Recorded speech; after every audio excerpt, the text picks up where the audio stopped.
Carl Jung says, "No matter how isolated you are and how lonely you feel, if you do your work truly and conscientiously, unknown friends will come and seek you. No matter how many friends you have, you could always use one more, your own dark side." Everybody has a dark side, but most people are unaware of it. This is one of the most important things Carl Jung has brought to light during his career as a psychoanalyst. Dr. Jung, along with Sigmund Freud and Alfred Adler, was one of the founders of modern depth psychology, or psychoanalysis. After some time, Jung separated from Freud's teachings to pursue his own beliefs. He founded his own school of psychology alongside the field of analytic psychology. Among Jung's published books are Psychology of the Unconscious, Man and His Symbols, The Archetypes and the Collective Unconscious, Modern Man in Search of a Soul, The Psychology of the Transference, Memories, Dreams and Thoughts, and the Relations between the Ego and the Unconscious. One of Jung's most important teachings was about the self and the psyche. The psyche is what some people would consider to be our soul or mind, and it encompasses our consciousness as well as our unconsciousness. The self is the psyche and all its potential, the totality of who you are and who you could become. Our consciousness contains everything we're aware of, and, in contrast, the unconsciousness houses everything we are not aware of. Jung became immensely famous for his theory on the individuation process, an almost step-by-step plan that seeks to fulfill your psyche's potential by trying to make the unconscious conscious. The most important part of the unconsciousness to focus on for this practice is what Jung called the shadow, or your dark side. The shadow contains all the aspects of yourself that you'd rather not have and are in denial about. Your bad traits and darkest side. The shadow is what you try to pretend you don't have, even to the point of convincing yourself. Examples of traits the shadow could house are explosive anger, jealousy, envy, greed, pride, laziness, vanity, and so on. Generally, we tend to be completely unaware of our shadow. It's in our unconscious. But the suppressing of your unconsciousness is exactly what sustains unhappiness, inauthenticity, and misery. While you might think your shadow sounds more like your enemy than your friend, in this video we'll explain why that's not true and why you should consider your dark side your friend. Number 1. Your dark side can reveal your true self. Carl Jung says, "No noble, well-grown tree ever disowned its dark roots, for it grows not only upward, but downward as well." A defining part of your shadow is the fact that you don't know it. That's why it's called the shadow. Everything you know about yourself is in the light. All the other things are behind it, in the shadows. And in order to befriend your dark side, it's vital to shine a light on your shadow, to truly try and get to know yourself. Remaining ignorant about your unconscious, and especially the shadow, is very dangerous. In theory, when you repress your bad traits, you only show your good ones. But in fact, you can never truly remove bad traits. Whatever you push down is bound to bubble back up during unexpected, uncontrollable moments. For example, the repression of your anger will result in sudden, out-of-the-blue outbursts every now and then in the most unpredictable ways. The same goes for any other undesirable trait. If you ignore your flaws, they will always control you. The denial of our shadow self, however, feels very natural. It's difficult to try and look straight into the aspects of ourselves that we despise or fear the most. How could someone who takes great pride in their kindness and generosity ever acknowledge their raging envy? How could someone who sees themselves as fully confident ever address their insecurities? Well, in most cases, they don't. If someone sees themselves as a highly confident person, they'll probably ignore and deny their insecurities, but that doesn't mean they're not there. Instead, they might subconsciously avoid facing their insecurities by avoiding certain situations, not wearing certain clothes, and so on. People who remain in denial about certain parts of themselves have to stay in their own bubble in order to avoid running into those parts. If you pretend to be confident, you'll always have to avoid anything that could bring your insecurities to light. But true confidence comes from facing your fears and insecurities. And doing so can only be done by recognizing them, or in other words, by recognizing your shadow. How can you work on something that you don't even know exists? Since you cannot improve what you don't know, the first step of growing beyond your weaknesses is to get to know them. How? By interrogating yourself. Get to know the deepest, darkest side of yourself. This won't be easy. It takes time, effort, focus without distractions, and you have to keep the conversation flowing. Take some time out of each day to ask yourself, what behaviors did I exhibit today? Why did I do the things I did? What motivated me? What was I afraid of today? The best ways to reflect on these questions that Jung recommends specifically are through meditation, journaling, or drawing. When it comes to drawing, Jung specifically recommends focusing on drawing mandalas. Drawing something, especially something as symmetrical and simple as a mandala, relaxes your brain and will help your thoughts focus on all the things that you normally suppress. Moreover, the kinds of lines you draw and colours you choose can tell you things about yourself. Do you use round, soft shapes or harsh lines? Cold colours or warm colours? And what do you think this reflects? If you analyse yourself through mandalas every day, week or month, you can track your growth and changes in a way you never have before. Another particularly helpful aspect to examine when it comes to exploring your shadow is how you view others. One big consequence of suppressing your bad traits is extreme and often unfair judgment of others, portraying that very trait you want to convince yourself you don't have. For example, if you've convinced yourself you're never lazy and you've suppressed your tendency to be lazy into your shadow, you'll quickly brand others as lazy, even if you don't have enough information or context to do so. This is called projection. Instead of accepting the fact that you might feel lazy every now and then, you project that trait onto others. Suddenly, everyone you see sitting down or taking a break is lazy, and you judge them harshly, even unfairly for it. So when you sit down to explore your shadow, take the extra time to ask yourself, who did I judge today? Why? What traits do I find the most despicable in others, and why? And do I ever feel a tendency to portray that trait too? However you do it, make sure you set aside a certain time to spend reflecting, like in the evening before bed or in the morning before work. Getting to know your shadow is a difficult and never-ending process, since you're always changing. But it's also one of the most rewarding things you'll ever do. Once you get to know what it is that you push away, you get to know what drives you the most and what truly makes you, you. After having gotten to know your shadow, you probably won't like it. In fact, it might disturb or even disgust you. You don't want to associate with anything you've found, let alone befriend these traits. But that is what you need to grow as a person. Number 2. Your dark side can give you advice. According to Jung, one does not become enlightened by imagining figures of light, but by making the darkness conscious.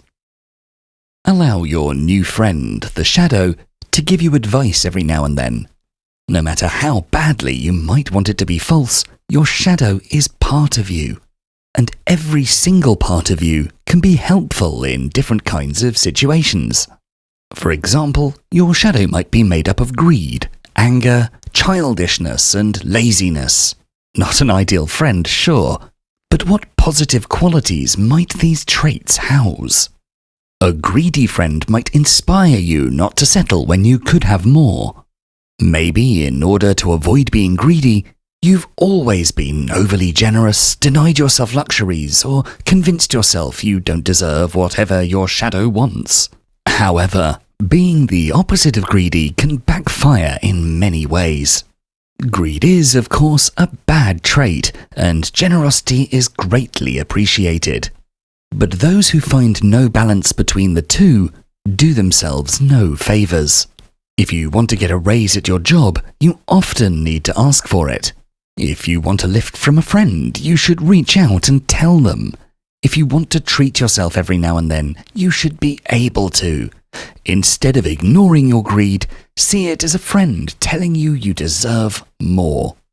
You might disagree from time to time, but you should at least hear it out. Moreover, take anger. Someone who's always angry isn't pleasant to be around, that's true. Loads of people, especially those who want to be seen as kind, easygoing, or gentle, repress their anger all the time. They hide it in their shadow and never look at it. Repressing anger, however, allows it to fester, which can lead to sudden outbursts or even serious mental health problems. Besides that, anger can actually be incredibly useful. When your friend, in other words you, is angry, ask yourself why. Anger is often a basis for fairness and justice. Sometimes the anger you feel is very much appropriate and can serve as a motivation for you to stand up for yourself.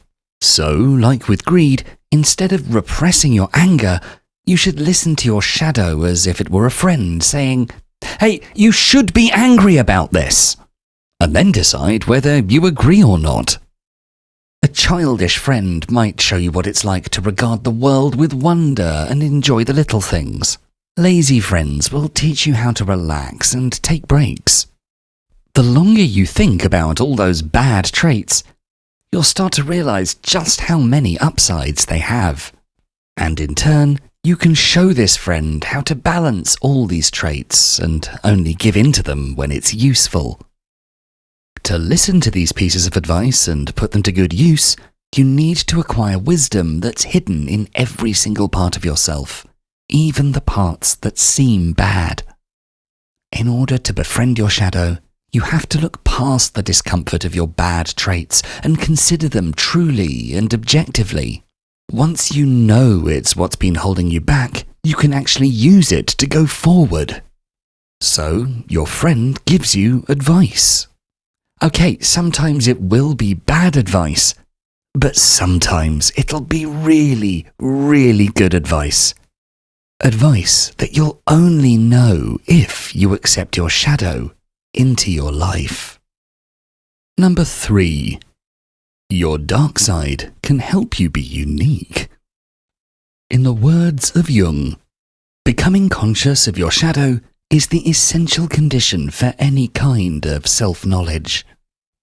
Getting to know your shadow means getting to know a whole new side of yourself, and this can also help you become your most authentic, unique self. Repressing the shadow asks for a lot of pretending. You have to pretend not to be lazy, not to be scared, not to be insecure, and more. People who ignore their shadow the hardest are often the most inauthentic people because they're too busy trying to become what they think others want them to be, rather than actually being themselves, and worse, they're in denial of their actual selves. The shadow often houses the traits that are most unique to us because being different scares us. We want to be like everybody else, so we've convinced others and ourselves that we are. But having shoved away all those traits that are unique and unusual, it's impossible to embrace your uniqueness. So getting to know your shadow and seeing it as a friend giving you advice is the way to become your most unique, full, and authentic self. Listening to your shadow's advice can help you come to creative solutions that you'd never have thought of without being conscious of your shadow. Solutions, ideas, and actions that are unique to you. Knowing your shadow is vital for being proud of yourself and acting as such. For example, if you accept the fact that you were greedy, you might suddenly realize you're great at advocating for yourself and what you deserve. All the things you know about yourself, thanks to your shadow, and all the things you now do better, they all come together to make you a unique person. Moreover, when your shadow's conscious, you'll face your deepest secret desires, hopes, and dreams. You'll find that you have aspirations you had no idea of before befriending the shadow, and that you have personal goals in life that had been hidden to you before that moment. Living authentically looks different for every single person. That's what makes it so authentic. So living according to the shadow means breaking free from the norm and embracing your own ideas and plans. Discuss your life plans with your shadows. Ask your shadow for advice and proposals, and learn who you truly, uniquely are. By befriending your shadow, you can embrace your true self. Number 4. Your dark side can fight you. In our final quote from Carl Jung for this video, he says, "Beware of unearned wisdom." Like with any friend, sometimes you and your shadow will fight. First and foremost, when you don't acknowledge your shadow, it will harm you. This has already been discussed, but it's important to reiterate that getting to know your shadow is a continuing effort. Exploring the shadow is never fully over. Just like any friendship, your relationship with your shadow requires constant work and effort, and neglecting it results in fights. So what does fighting with your shadow look like? An uncared for shadow will express itself in numerous ways. Unhelpful gut feelings, outbursts, unfair judgment towards others, and self-consciousness. This has also been discussed, but even after you've accepted and integrated your shadow, it can still trick you. The advice your shadow friend gives you can be wrong. The feelings you feel as a result of your shadow can be deceptive, and everything can become too much. So sometimes, our shadow parts get the upper hand in an unhelpful way. We get destructive instincts or a bad feeling. Your shadow can tell you to get angry in a situation where it would be an overreaction, or to relax when you should be putting the work in, or to go against the norm when it simply isn't the time. It's your job not to just listen to your shadow blindly, but fight it every now and then. Engage in discussions with it. Befriending your shadow requires patience all the time. Patience for yourself and patience when making decisions. The shadow gets the most chance to destruct when you don't give yourself time to actually converse with it. So fighting with your shadow doesn't mean you should start ignoring whatever intuitions you have. Don't go back to repressing parts of yourself. Instead, carefully consider and interrogate your instincts and feelings. In determining the legitimacy of whatever your shadow advises you, your rational thinking is of importance. Is what your shadow telling you making logical sense? What are the upsides and downsides to it? Does something feel right or not? And why? What is it about this option that makes you feel hesitant? Reflect on your decisions often, again by journaling, drawing, meditating, mind mapping, or anything. Don't make a decision unless you understand why you're making this decision. Confronting your shadow often is what truly gives it its helpful power. Make sure to fight it every now and then, not out of anger or distrust, but in order to make sure you remain sharp and get the best possible use out of your shadow. If you enjoyed this video, please make sure to check out our full Philosophies for Life playlist, and for more videos to help you find success and happiness using beautiful philosophical wisdom, don't forget to subscribe. Thanks so much for watching.